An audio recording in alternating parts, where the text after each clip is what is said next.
Hello and welcome. Today we're diving into a really fascinating and honestly pretty provocative text that offers up a completely different origin story for civilization itself.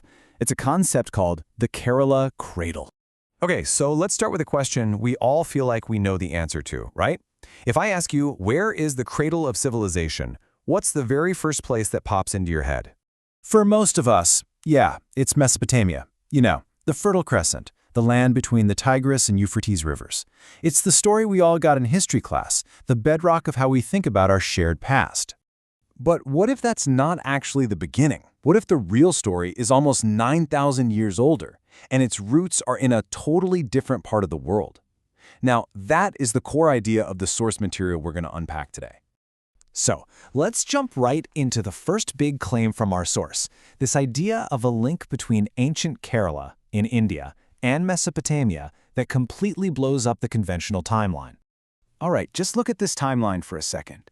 On the right, you've got standard history, which puts the rise of cities like Uruk at around 6,000 years ago. But the source we're looking at makes the claim you see on the left, that a port was set up there by a king from Kerala more than 12,000 years ago. That is a staggering gap of over 6,000 years. And the text gets super specific. It names a figure, King Kalanami Jr. of the Danava dynasty. Now, in Hindu texts, the Danavas are described as this incredibly powerful, almost superhuman lineage. The source claims this king set up a copper port in Uruk, using these advanced barges made from teak that came all the way from Kerala. And he supposedly ran mines in Sumeria and Dilmun, which is modern-day Bahrain, and then, get this, it even makes the wild claim that his face is the one on the Sphinx. Okay, let's shift gears to the next major argument, and this one is maybe the most shocking of all. It's the source's claim that the foundational stories of Abrahamic religions actually come from much older Vedic scriptures. And the source doesn't beat around the bush. It states it just like this. It argues that the story of Adam and Eve from the book of Genesis isn't this original narrative we think it is, but actually an adaptation from the much, much older Hindu texts, the Upanishads. So you're probably wondering, how do they make that connection? Well, take a look at this comparison. It draws a pretty direct parallel. In the Upanishad story, you have two birds on a tree. One bird, the Jiva, eats the fruit. The other, the Atman, just watches. Now look at the Genesis story. Eve eats the fruit. Adam follows her lead. The source claims this is a deliberate shift, turning a story about pure observation into a new story about sin. Now, to really get this, we have to understand two key ideas from Vedanta philosophy. There's Purusha, which is seen as pure male consciousness, the silent witness, kind of like that observing bird. And then there's Prakriti, which is female energy, the active force in the world, like the bird that actually eats the fruit. It's all about the dance between the one who watches and the one who acts. And this is where they connect the names. The source argues that the Sanskrit word Atman, the witness self, eventually becomes Adam, and then Jiva, the individual soul, becomes Eve.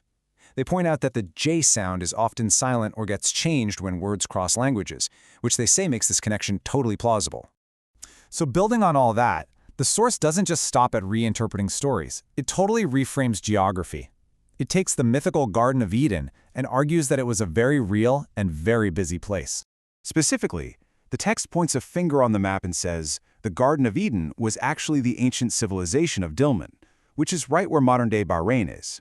So, not some magical, mythical garden, but a real, physical port city. The author calls Dilmun a vortex node. It was this powerful economic engine, a central hub where goods were flowing in from all over the place. You had copper, you had precious spices from Kerala, rosewood from the Malabar coast, this incredible abundance, this paradise of trade and logistics.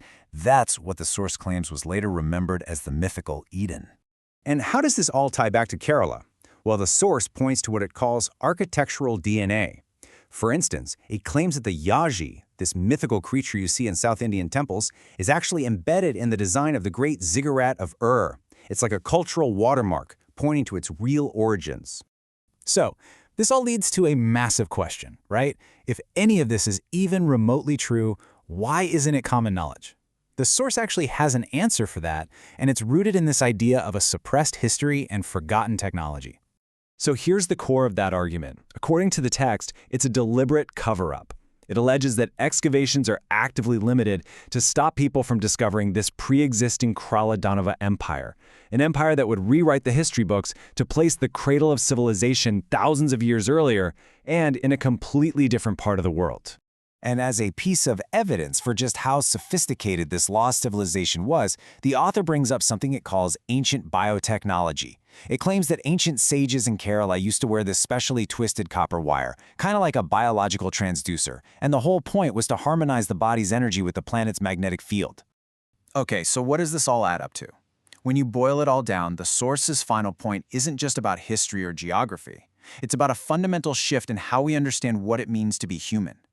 Here's the central contrast. The traditional Abrahamic worldview, at least as this source interprets it, says our story starts with an act of original sin, and in that story we are the descendants of sinners. But the Vedic view, the one being presented as the original, frames our nature completely differently. It's a dynamic dance between consciousness, that's Purusha, and energy, Prakriti. We aren't sinners, we're observers of reality. This quote from the text just nails the final takeaway. It's proposing a complete reframing of our identity, moving away from a legacy of sin and toward an understanding of ourselves as the consciousness that gets to witness the universe unfold. And that really leaves us with the final big question that gets right to the heart of this entire alternative history. Is our origin story one about sin, or is it a story about cosmic observation? The source we've explored today makes a powerful case for the latter, and it presents a history that, if it were true, would change literally everything we think we know.